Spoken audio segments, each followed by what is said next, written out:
We'll begin in a few minutes. We're just allowing people a chance to log on.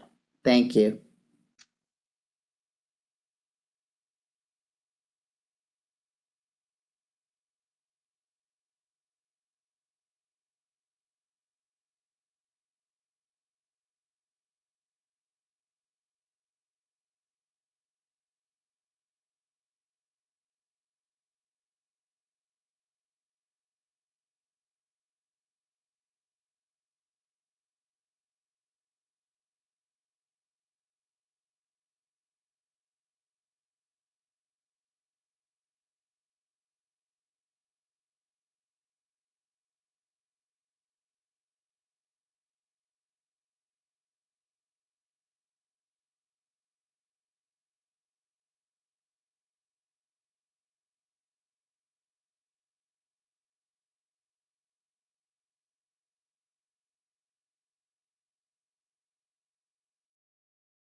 And thank you to our distinguished panelists. The Helsinki Commission has convened this briefing to spotlight the wide-ranging challenges posed by landmines and unexploded ordnance in the wake of Russia's war of aggression against Ukraine. Our panel will address efforts by the United States and the international community to assist Ukraine with the critical task of humanitarian demining. These challenges are not entirely new. Even before Russia's full-scale invasion in February, since Russia's initial land grab in 2014, Ukraine had been amongst the most landmine-affected countries in the world. The United States and the international community had already invested in years-long demining efforts in Ukraine's east. Landmines and unexploded ordnance had killed and maimed more than 1,100 civilians by 2022. Among them, I should note, was an American, Joseph Stone, deployed with the OSCE's Special Monitoring Mission. Ukraine was ranked 5th in the world for civilian casualties caused by landmines and in the top 3 for anti-vehicle mine incidents. When Russia unleashed the largest land war in Europe earlier this year, the scale and scope of these challenges increased exponentially across Ukraine.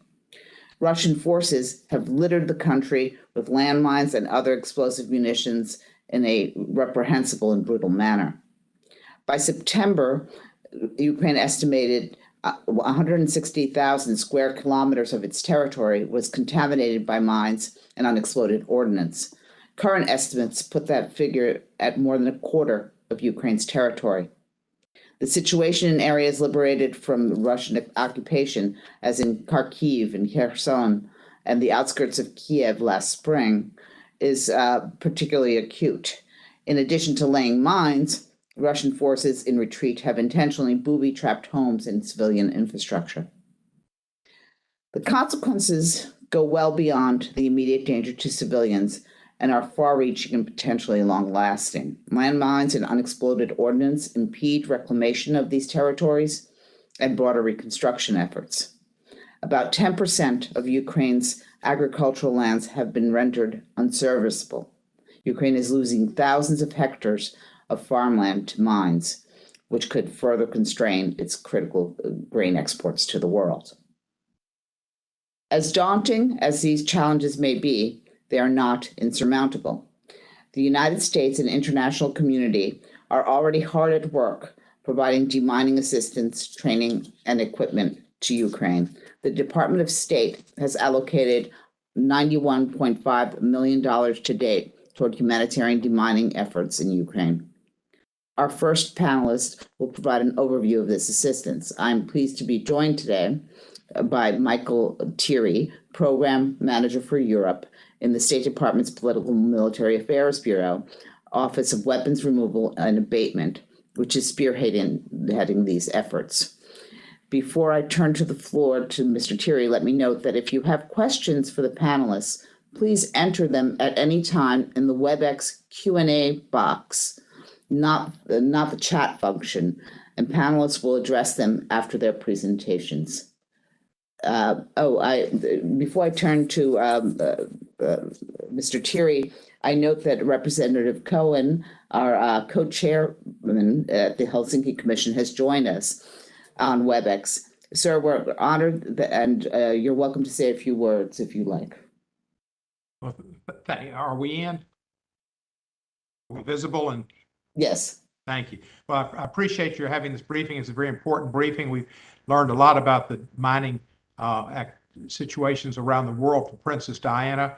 She turned a lot of people's perspectives onto this, and in Azerbaijan, and we've had the same problems with the mining there and the areas under conflict and under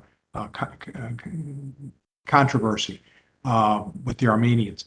But in Ukraine, it's just another dastardly act of war that the Russians have perpetrated, and that needs to be dealt with and needs to be condemn Russia for what they've done. I mean, they're trying to destroy Ukraine and commit a genocide.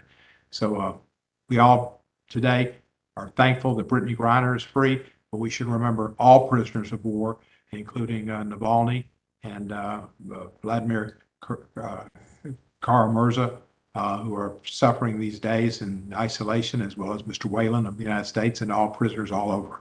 With that, I wish everybody the best and look forward to the information that we glean from our panel. Thank you very much. Thank you, Representative Cohen. I should note that Co-Chairperson Cohen serves also as the OSCE Parliamentary Assembly Special Representative for prisoners, political prisoners. With that, Mr. Thierry, the floor is yours. Thank you for the introduction, Dimitra, and for the invitation to participate in this briefing. I appreciate how you described the existing landmine contamination in eastern Ukraine resulting from Russia's initial invasion in 2014. This is key to understanding today's context because by the time of Russia's full-scale invasion in February, the government of Ukraine already had existing demining expertise, including a mine action law, demining authorities, national mine action standards, and of course, field experience. Since 2016, the United States has been supporting the government of Ukraine's response by advising these authorities, training and equipping government demining teams, and also funding international NGOs to deploy along the line of contact in Luhansk and Donetsk oblasts. The humanitarian impact of landmines and unexploded ordnance was already severe in eastern Ukraine, and tragically, this has been magnified exponentially by Russia's full-scale invasion. 160,000 square kilometers is an initial estimate of the land that needs to be checked for explosive hazards based on where fighting has occurred in Ukraine and where Russia's troops have deployed. It's an area roughly the size of Virginia, Maryland, and Connecticut combined. From reporting on the ground and statements from Ukrainian authorities, we know that Russia's forces have deliberately booby-trapped objects in people's homes, including children's toys, and even the bodies of people killed by the invasion. The horrific use of improvised explosive devices by Russia's forces is reminiscent of ISIS tactics in Iraq and Syria, where ISIS terrorists sought to inflict as many civilian casualties as possible and make people afraid to return home. Additionally, international experts estimate that Russia's munitions may have dud rates between 10 and 30%, meaning massive amounts of unexploded ordnance will remain in the ground for years to come. We expect this to be one of the largest landmine and unexploded ordnance challenges since World War II. Clearing this explosive contamination is a top priority for the government of Ukraine. The lion's share of the demining work is already being done by courageous demining and explosive ordnance disposal personnel of the State Emergency Service, the National Police, the State Special Transport Service, and other government of Ukraine operators. Since March, these incredibly brave and skilled Ukrainian demining and EOD teams have found and destroyed more than 500,000 explosive hazards. As incredible as the government of Ukraine's efforts have already been, the sheer magnitude of explosive hazard contamination is overwhelming. The $91.5 million in assistance that we're providing over the coming year is designed to strengthen and supplement Ukraine's national capacity in the recognition that this effort has been and always will be led by Ukraine. In September, we awarded a $47.6 million task order to Tetra Tech, an American firm, to train government of Ukraine demining and EOD teams to international standards inside Ukraine and provide them with the tools necessary to do their jobs. The project also includes the deployment of clearance and risk education teams through a Ukrainian NGO called the Ukrainian Deminers Association. Ukraine has substantial expertise, and our project is designed with this in mind, to help bring training to the next level, share international best practices, and supply much needed equipment. Sadly, Ukrainian operators have experienced several casualties, and their leadership's message is clear that they urgently need this training and equipment. This project is unique because it's the only internationally funded, large-scale demining training program inside Ukraine, whereas other assistance programs usually require Ukrainians to leave the country. It's also open to all government of Ukraine operators, not only providing advanced training, but also facilitating collaboration and experience sharing between them by holding joint courses. Similarly, it's designed to be a platform for engagement and coordination among other donor countries. For example, several countries plan to provide equipment, but don't have a way to run training courses in Ukraine for those items. We intend this project to help fill in such gaps and create a more coherent international response. Most of the remaining funds from the $91.5 million will surge US-funded contractor and NGO demining teams to accelerate demining efforts in areas identified as high priorities by the government of Ukraine. We expect to deploy approximately 100 demining teams by this spring, which is a dramatic increase from the 22 teams we were supporting prior to the full-scale invasion. Our implementing partners include Tetra Tech and the Ukrainian Deminers Association, the Danish Refugee Council, the Halo Trust, the Swiss Foundation for Demining, and Spirit of Soccer. These teams have different specializations, such as survey teams to interview communities and find evidence of explosive hazards, manual teams to clear minefields and battle areas, and mechanical teams that can rapidly demine farmland or remove obstacles like vegetation or rubble. The teams will also include explosive ordnance risk education teams that are critical for teaching civilians how to recognize, avoid, and report hazards. Currently, most teams are in Kyiv and Chernihiv oblasts, but have recently expanded to Kharkiv Oblast. For example, our partner FSD, who's represented in this event, deployed clearance teams to Izium City on November 10. We anticipate that some US-funded teams will deploy to liberated areas of Kherson once the security situation allows, and they are tasked by Ukraine's National Mine Action Authority. Finally, we are strengthening the government of Ukraine's information management capacity so that they can track contaminated areas and prioritize their resources effectively.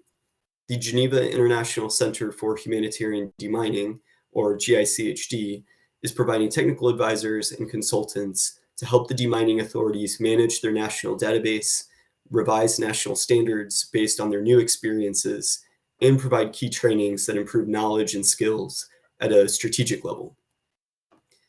Ukraine's demining needs are increasing every day. The government of Ukraine has more than 200 demining teams currently, with more than 1,000 personnel, and plans to expand to 400 teams, or about 2,000 personnel, in 2023.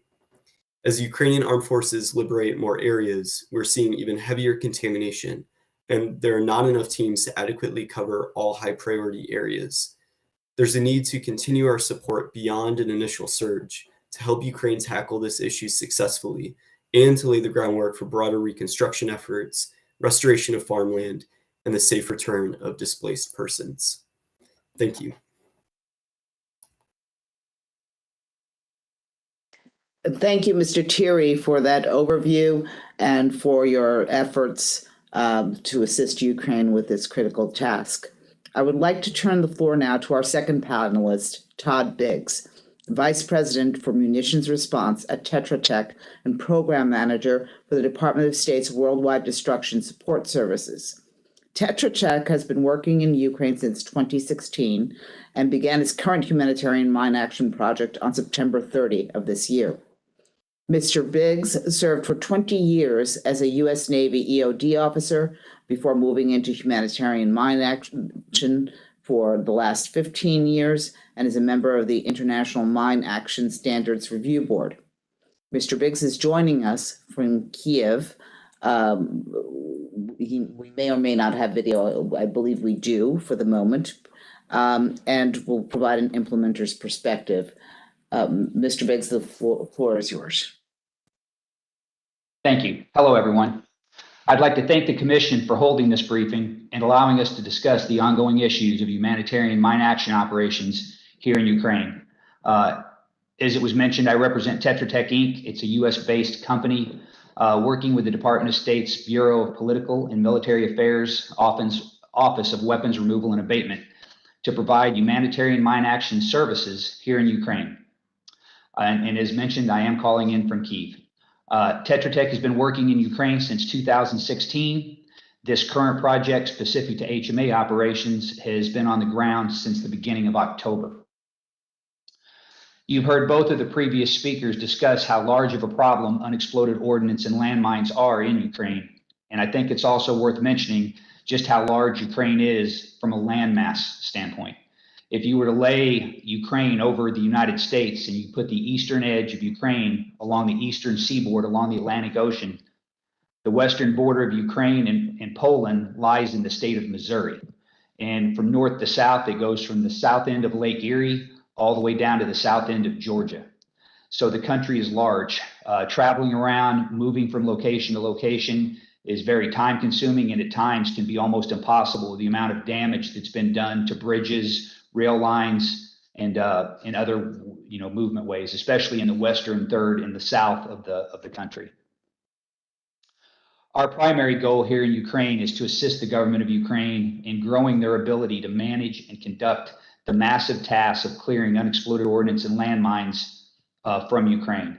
We're doing this in several ways. The first is to establish a joint training facility to allow all the government of Ukraine forces to standardize and advance their EOD and demining training and bring it up to an international mine action standard. We're trying to coordinate this activity with the Ukraine ministries and all of their sub-organizations involved in explosive ordnance disposal and demining activities. In addition to the training facility, we're helping in conducting training assessments and equipment needs assessments on each of those different organizations involved in mine action. This will allow the government of Ukraine and all interested donors to evaluate the amount and type of training that is needed, as well as concurrently the amount of equipment and the type of equipment that is needed. This needs analysis will allow the Department of State and other donors to provide much needed and requested equipment and material to the Ukraine government when and where it's needed.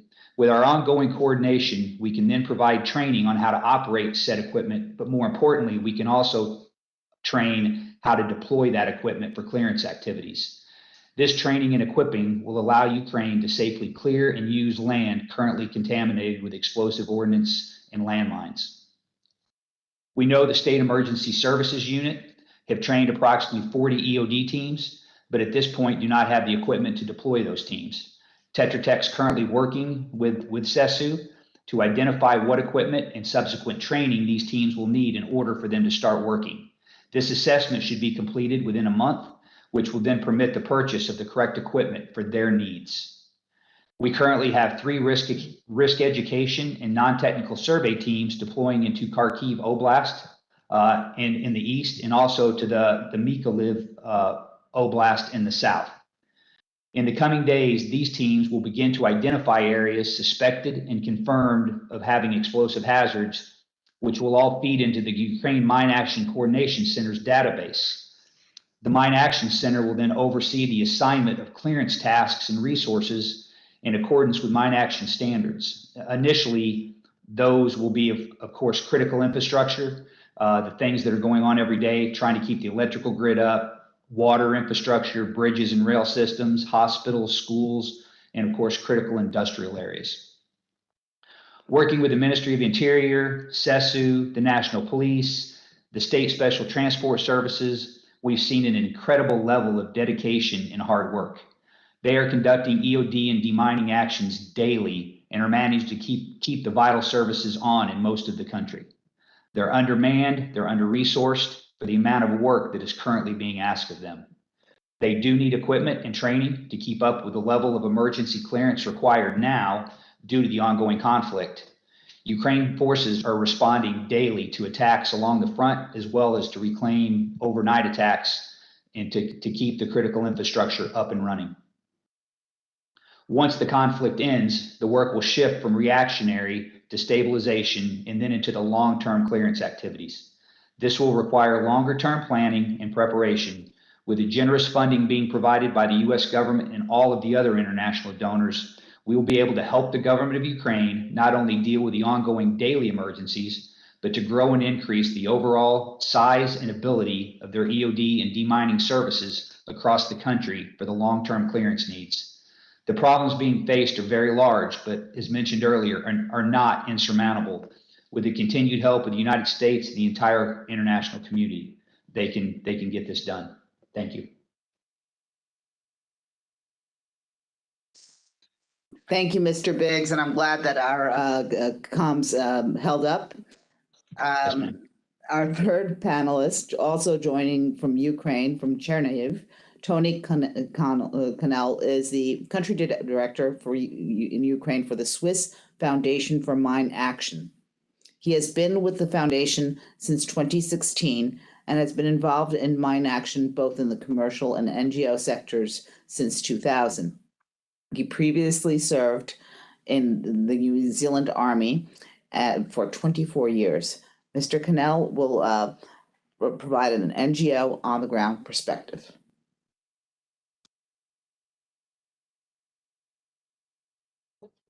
Okay, thank you, Dimitri. It's a great honour to be able to speak to this commission, and I thank you very much for the opportunity to do so. As mentioned earlier, FSD has been here in Ukraine since 2016.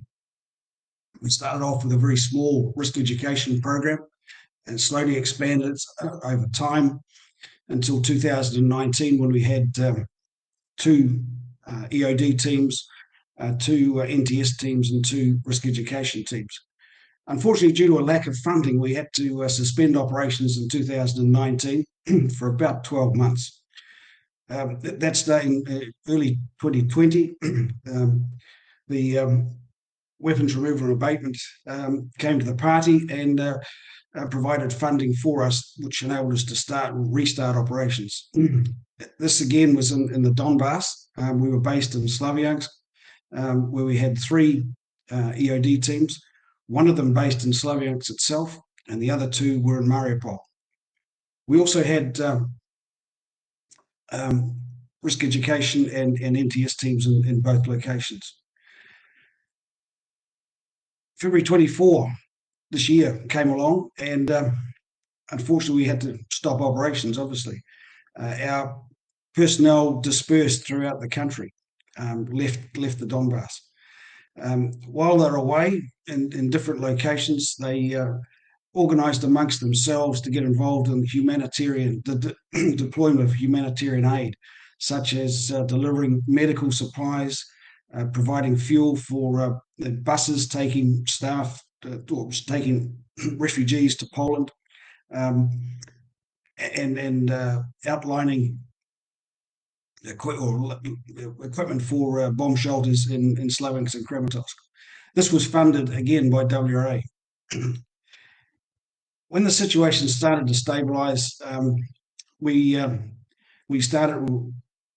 relocated our operations from the Donbass to Chernihiv, a city approximately 130 kilometers north of Kiev. Chernihiv had been affected quite badly in the initial days of the invasion, and it was laid siege for about 6 weeks before the Russians withdrew back to the north.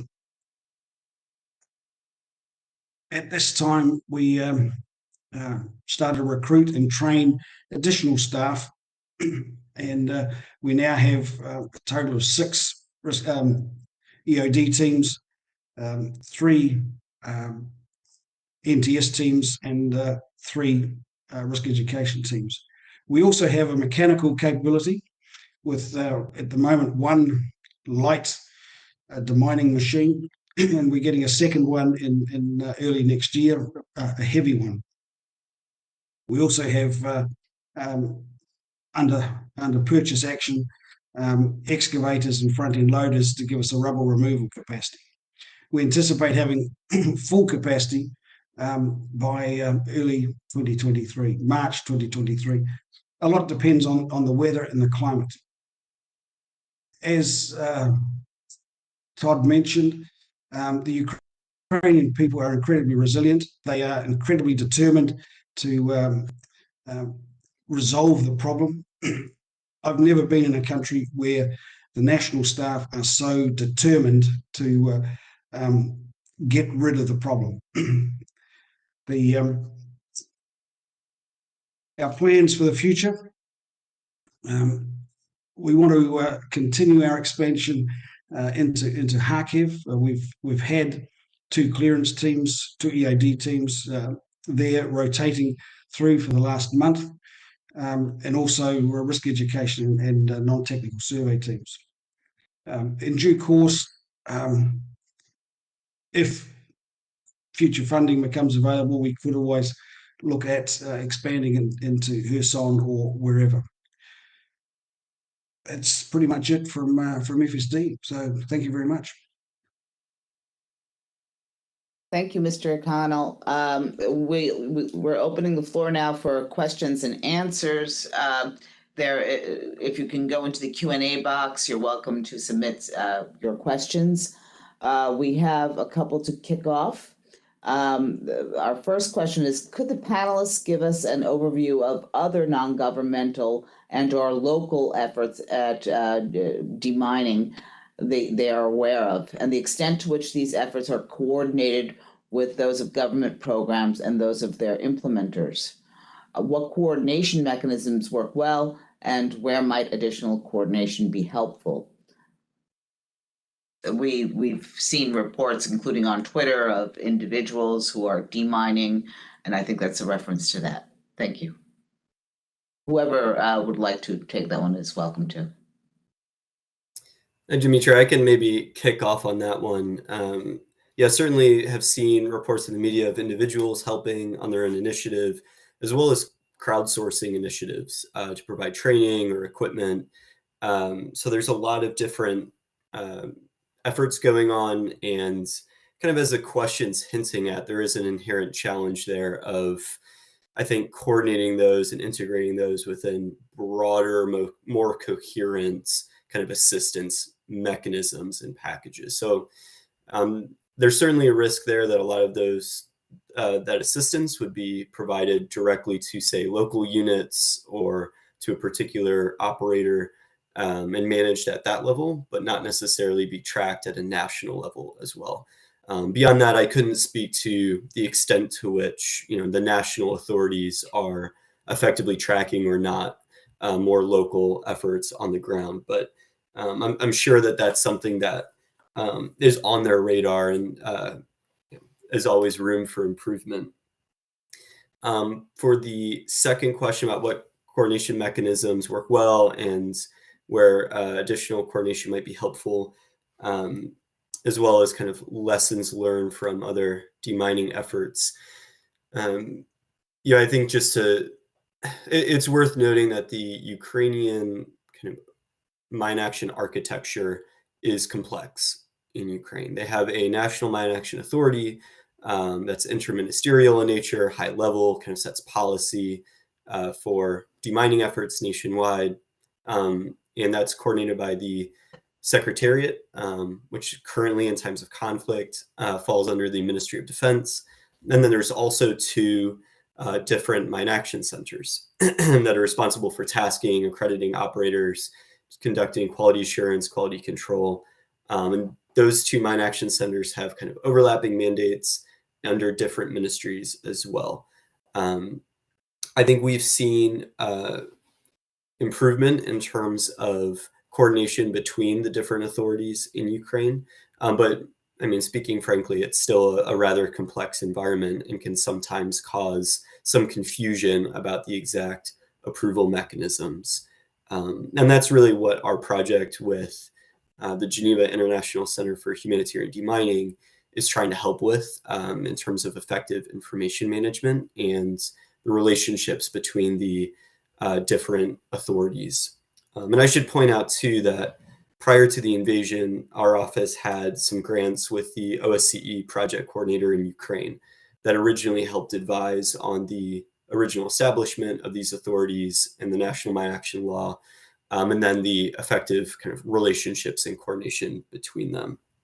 And then I would just say, like, as specific lessons learned, it's incredibly important that the government takes the lead on this, that they prioritize different areas, assign different areas of responsibility. Again, this is something that's happening right now in Ukraine, and there's a lot of discussion on how to integrate demining with broader strategies for reconstruction and development. And so those discussions are very much underway.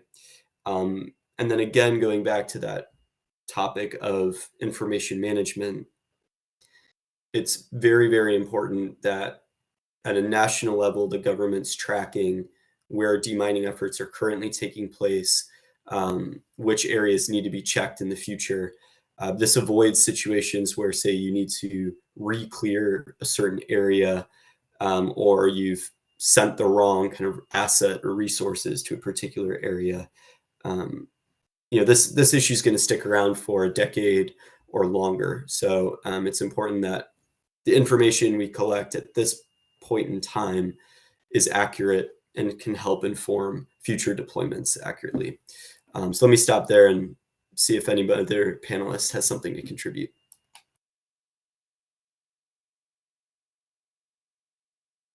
Hey, Michael, this is Todd. I think the one thing I would add in our discussions here locally is that the other thing that's happening right now is that here on the ground, the ministries and the government of Ukraine are still in a little bit of a reactionary mode, and that they're dealing with emergency responses right now daily. And it hasn't quite gotten to a point in the process yet of stabilization even to start thinking the long-term clearance yet. And I think that's something that a lot of people miss a little bit, is that the government of Ukraine is still involved in fighting a war. And I think that's I don't want to say that's a problem. It's bigger than that, but it does lead them to not have a lot of bandwidth to look long term until that. Now, once the war ends and peace is settled and it gets into that stabilization mode, then I think the historical things that have been learned over the last 20 years of demining all over the world will all flow in, and you'll have a lot more people involved. And I think that'll help them take control of that and move it along.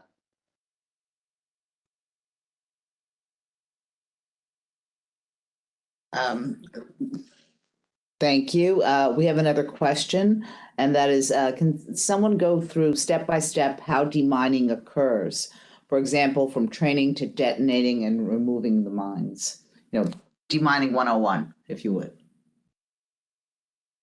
I can step in and talk about that if necessary. FSD, the way we've done it is we recruit from the local population in the area in which we're working. It doesn't require any specialist background knowledge or training, although it is helpful to a certain extent.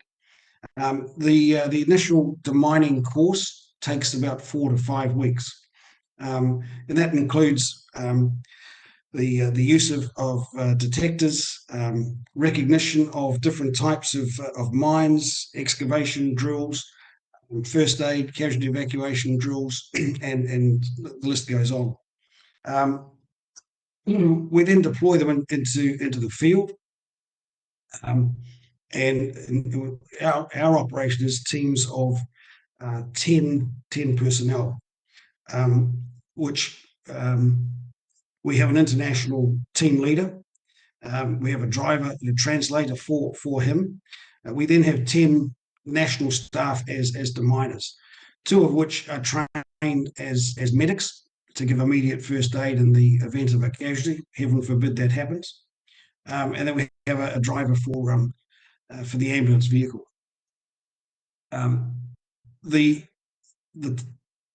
team will deploy each day. They work at a cycle of 50.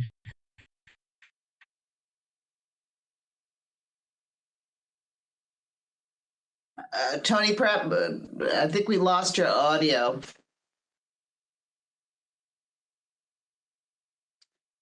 That's unfortunate. We'll see if he can get back in. But in the meantime, I am curious, what are the most common types of landmines that you're finding in Ukraine in terms of anti-personnel mines in particular?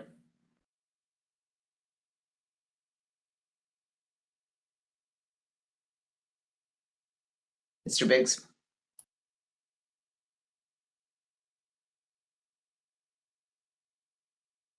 Okay, we seem to be having some comms issues. We were, it jogged off there and it came right back on. As far as mines go, there's mostly Russian at this point, as you would expect. PMN type personnel mines, OZM 22, 72, sorry, anti-tank mines. We've got a whole TM 62s. Sorry, my technical manager is reading off numbers to me. But to keep it fairly simple, they're mostly, for the most part, anti-personnel mines and anti-tank landmines, which are very similar in nature, just much larger. And Dimitra, I just popped in the chat a link to an explosive ordnance recognition guide that GICHD has put out that includes many different examples of the types of landmines, but also unexploded ordnance that operators are kind of finding on the ground in Ukraine. Another question related to that, and are there many improvised explosive devices, or are we seeing mostly mines and UXO? Yeah, mostly at this time we're seeing older type booby traps. We're not seeing a lot of large use of IEDs. There's a fine line there between which one are IEDs, which ones are older school booby traps, if you will. I'll relate this a little bit to Iraq and Syria, where ISIS used a lot of very technical improvised explosive devices, and we are not seeing that yet in the country. But we are seeing lots of things booby trapped in the older style of just, trip wires and things like that. Yeah, we've read the stories about those being located in civilian homes, which is extremely reprehensible. You mentioned in your presentation also the impact of mines on critical infrastructure. We're well aware, news reports of drones hitting critical infrastructure. Could you detail a little bit more, what the impact of landmines or ordinance has been on infrastructure? So on infrastructure itself, the landmines, not as much other than roadways and around bridges and places of crossing. They have landmined lots of roads, places where a bridge is out and you would have to go right or left to get to the next area. They then would lay landmines to make it even more difficult to go from point A to point B, where you end up having to backtrack and go miles and hours out of the way because of the landmines. But on the critical infrastructure itself, is you are correct. It's drones, it's missiles, it's long range artillery that are taking out, major railways. Big targets are, internet and cell phone towers, electrical, infrastructure of all types, and the same with water pumping stations, those kind of things. And so all of those today, the electricity here in Key was off in different parts of the city, off and on all day as they were trying to repair things. But as I did say, is they're doing an amazing job of getting up every morning and repairing what was blown up the night before. We're also seeing quite extensive use of cluster munitions around the Chernihiv area. And also there was, in the Izium area, a fair degree of what they call PFM1s and PFM2s, which are like a butterfly mine, very, very untidy. Thank you.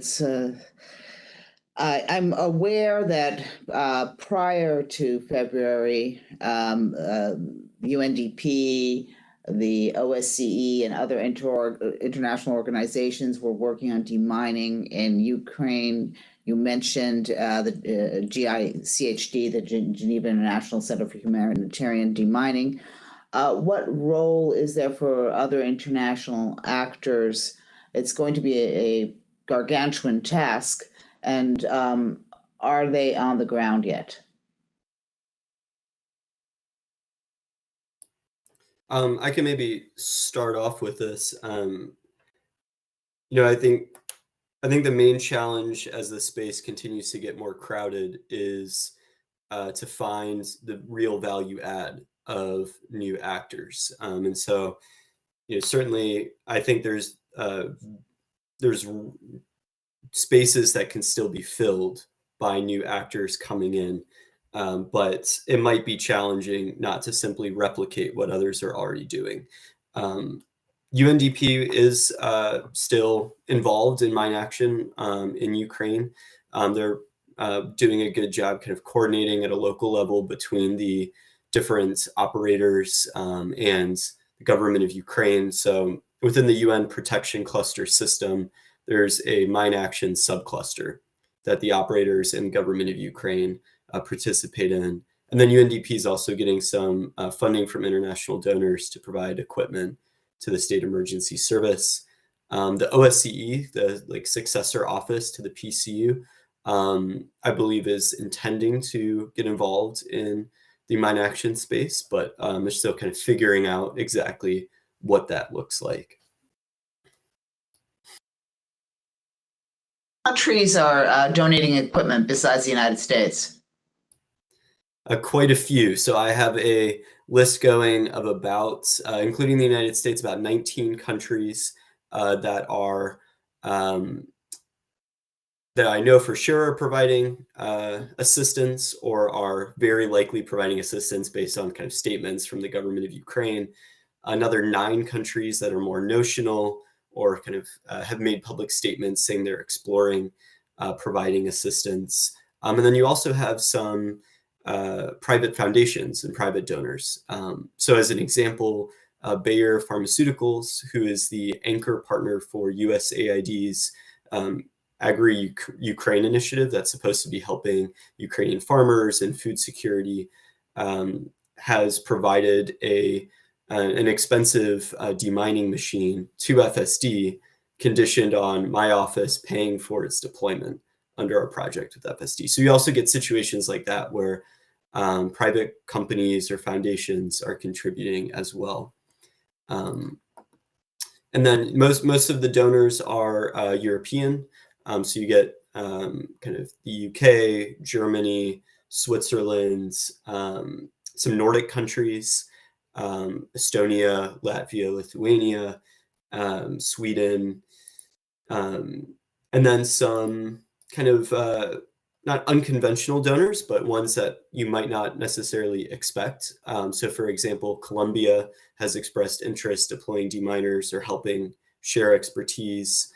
Croatia, Japan is very heavily involved, providing assistance to the SCS, and also Cambodia as well, kind of partnering with Japan.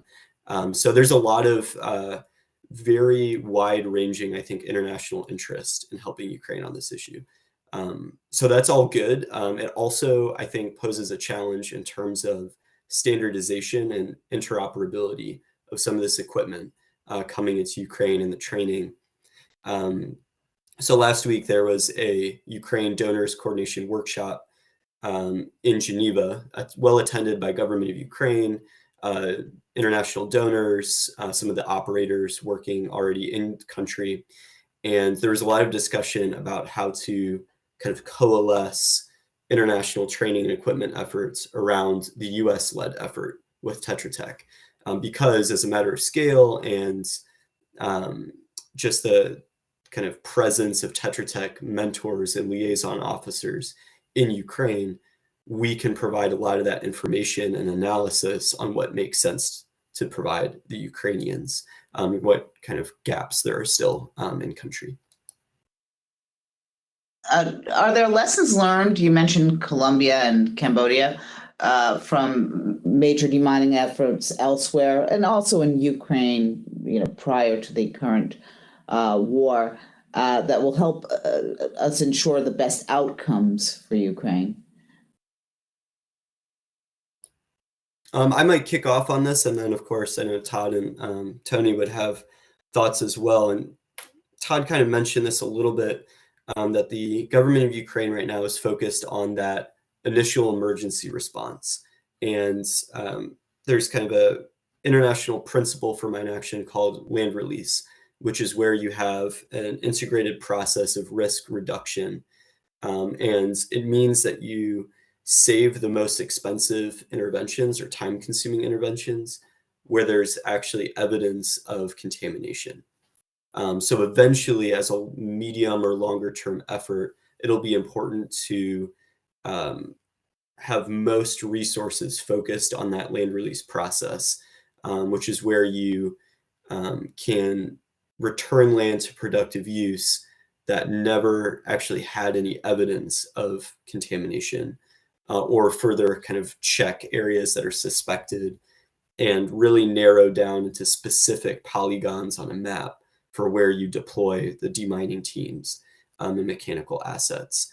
In other countries, we've encountered some hesitancy to do this risk reduction approach, which is unfortunate because it means that a lot of time is spent clearing areas that really never even had evidence of contamination in them. So as a longer term effort, definitely Ukraine should be moving towards this. They're already well aware of the process, and have received some training on it previously, including under WRA funding. So it's not brand new to them. Mr. Connell, Mr. Biggs, I know you've had many years of experience in humanitarian demining. Are there particular lessons that can be applied to Ukraine? I do believe there are, especially at this early stage before, like I said, they're still emergency reacting, but they're being very open to suggestions on preparing now to plan going forward. And Michael had said earlier, one of the most important things is to get the government of the country you're in to buy into and lead the plan. And that's one thing that we have seen here is they definitely want to be in the lead. They want to fix the problem. They don't want to just rely on others coming in here and doing it. So they want our help. They want our guidance. They're asking good questions and they're laying out that plan. And I think for me personally, from the last couple of conflicts that we've been involved in after they were over, that didn't necessarily happen up front. And even now, and sometimes in Iraq, it's not super clear. So you end up with it not being planned and tracked well, where the same area may get cleared 2 or 3 times because it's just not being managed well by the country. So I think those kind of things at this stage are the most important, is them being open to that, taking that lead, and then learning. For me, I think that's the biggest one. There's always technical lessons learned, and as an industry, we do a pretty good job of kind of sharing those. But from a bigger picture for the government of Ukraine, I think taking on that responsibility to own it and then learning and moving forward is important. I'd agree with what Todd said, 100%. Finally, my last question, $91.5 million from the Department of State is quite substantial, but is there a ballpark figure as to how much it will cost to remove mines and unexploded ordnance from Ukraine, whether on the part of the government of Ukraine or any other source? Dimitri, I could jump in on that one. It's very hard to accurately estimate it at this point in time, right? Because there's no like national survey that's been conducted. The government of Ukraine can't access, all areas of its territory, of course, to conduct such a survey. But the World Bank's Rapid Damage Needs Assessment that was released in May, I believe, or June, estimated that it would cost up to $73 billion to demine all of the country, lasting several decades. How much it'll actually cost in principle or how long it'll actually take, it's impossible to say at this point, but they did have like a quantitative means of coming up with that figure.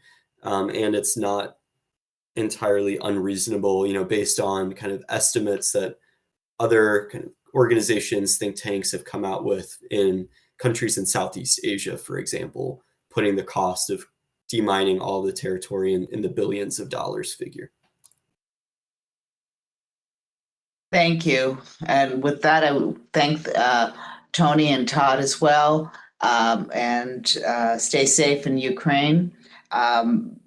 For more information on mine action, I would highly recommend the Department of State's Political Military Affairs Bureau's annual publication, To Walk the Earth Safely. Much more, as we just heard, will be needed for Ukrainians to be able to walk their lands safely. I'm confident the United States and the international community will continue to stand with Ukraine to ensure that they can do so. Thank you for joining us today.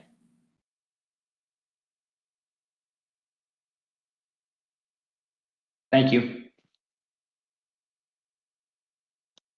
Back the practice section so you can speak freely. Great. Thanks very much, gentlemen. We're in the no audience now. Thank you.